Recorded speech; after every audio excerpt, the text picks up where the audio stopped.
Morning guys, andito kami sa Batangas ngayon. Ito yung dragon fruits na tanim ng aming lola. Ayan. Tingnan guys kung gaano kadami ang bunga. O, pupula na guys. Ayan o, hanggang sa likod yan. Ayan, ang dami o. Pupula na guys o. Ayan. Pwede nang harvestin natin. Ayan, harvest tayo guys. Guys, mag-harvest na tayo. Ayan, dahan-dahan lang na tayo sa pagputol dahil para di maputol yung sanga. Sayang hindi na't bubunga pa yan. Ayan, pulang-pula na guys. Sarap naman guys. Nakakaliw dito sa probinsya is pag ganito. Marami kang makukuha ng prutas. Hindi mo na kailangan bilhin. Ayan, dahan-dahan lang tayo guys sa pagputol at mag-iingat tayo dahil matinik to. Masakit sa kamay pag natin kain. Ayan, yun Ayan guys, handa na tayo. Ayan, hinog na guys. Ayan. So guys, enjoy lang kayo sa papanood habang namimitas ako.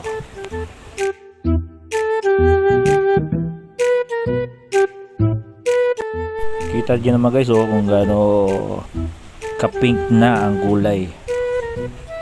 Ayan, mamimitas pa tayo. Ayan alright, ayan guys pink na hinog na. Ang sarap naman ito guys. Ayan pink na pink. Ang ganda ng kulay. Ayan makakaliw guys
Ayan yan yung napitas natin. Nakasang basket din pala kami.